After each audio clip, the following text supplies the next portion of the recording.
Capítulo 30. O grupo da família Balvan chegou à base da montanha Penhasco do Coração. Eles pularam da carruagem e olharam para as numerosas árvores ao seu redor. Todos estavam de mau humor, já que a batalha era iminente, a troca habitual de piadas e broncas estava ausente, apenas a concentração podia ser vista em seus olhos. Mesmo que pudessem chegar mais rápido se corressem até aqui, eles priorizavam sua condição física, então descansaram durante a noite nos restos da aldeia e levaram a carruagem antes do amanhecer. Ainda faltava algumas horas para o meio-dia, mas, mesmo que o sol estivesse alto no céu, o campo de visão no caminho da montanha era limitado pelas numerosas árvores. Mark foi o primeiro a quebrar o silêncio.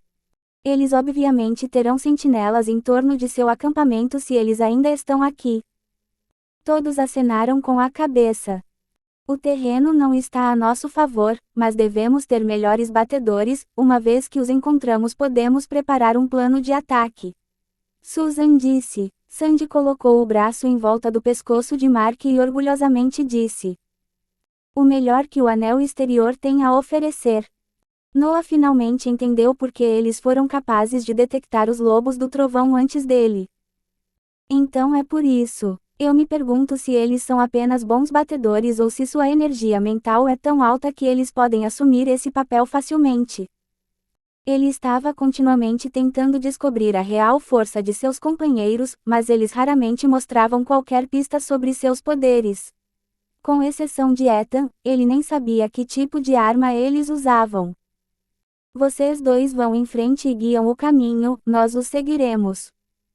Após a ordem de Susan, eles entraram na floresta da montanha seguindo Mark e Sandy.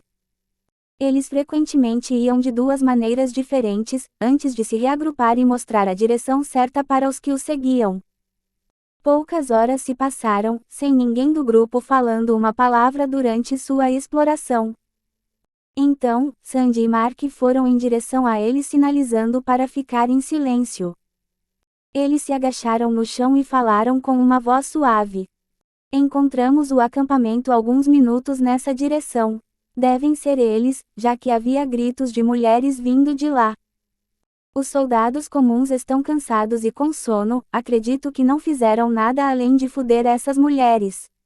"Você tem sorte, Noah. Já que era seu trabalho cuidar dos não-cultivadores, esta era uma boa notícia para ele." Aparentemente, ninguém se importava com o destino dos reféns. "E os cultivadores?"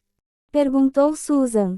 "Há um lugar mais no acampamento que dever pertencer ao mais forte deles, não conseguimos mais informações por medo de ser descoberto. Há 5 deles dignos de nossa atenção além deles, os outros são apenas fracos em comparação com o garoto." Sandy e Mark explicaram as coisas dividindo a explicação entre os dois. Noah estava quase certo de que cultivar causaria algum dano cerebral agora. Ele pensou que deveria perguntar ao seu mestre sobre isso quando ele voltasse. "Como procedemos?" ele perguntou e o olhar de todos foi para Susan desde que ela era a capitã da missão. "Eu vou pular direto no meio deles e enfrentar o cara mais forte.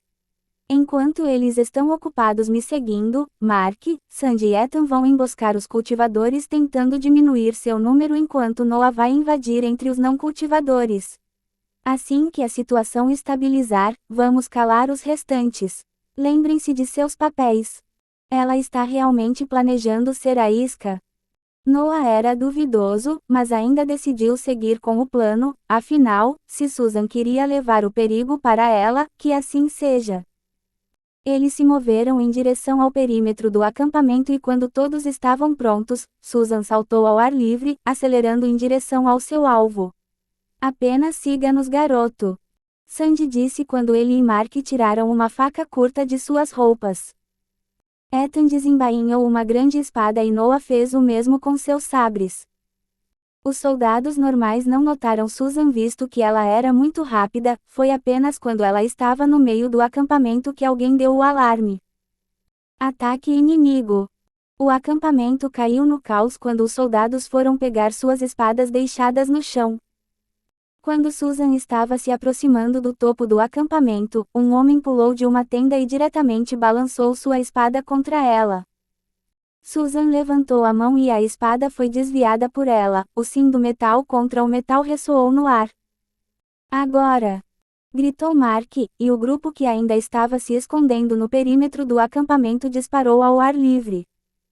Sandy e Mark foram diretamente na direção de Susan enquanto Ethan fez um amplo meio círculo com sua grande espada cortando 3 soldados ao meio, então ele foi na mesma direção dos outros 2.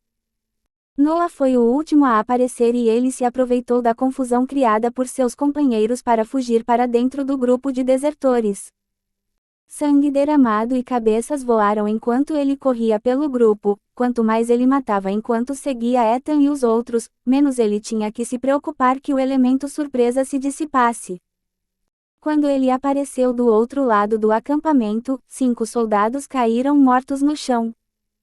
Deste lado, Susan ainda estava desviando diferentes armas com as mãos enquanto tentava alcançar seu alvo. Sandy e Mark mataram um deles com seu excelente trabalho em equipe, mas depois foram cercados por 3 cultivadores limitando seus movimentos.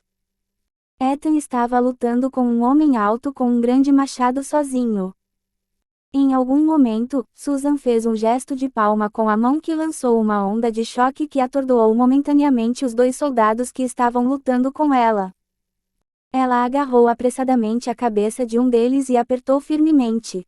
A cabeça do infeliz foi reduzida a uma polpa de carne enquanto Susan nem sequer olhou para ele antes de retomar sua direção original. O outro homem do lado dela estava com muito medo de reagir à mulher correndo atrás dele. Noah voltou para enfrentar os outros soldados desencadeando outra onda de ataques aparentemente invisíveis. Ethan usou um movimento destrutivo para quebrar o machado e, em seguida, enfiou sua grande espada no peito do homem. Sandy e Mark estavam se esquivando de cada ataque que os 3 homens estavam desencadeando sobre eles enquanto eles davam golpes rápidos como um contra-ataque. Todos os 3 desertores tiveram seus pulsos e braços feridos como resultado.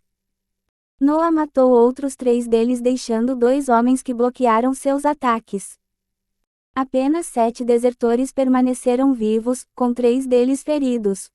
Nesse momento, uma bola de fogo caiu do ponto mais alto do acampamento e parou no chão no meio do campo de batalha. A figura de Susan mal era visível entre as chamas.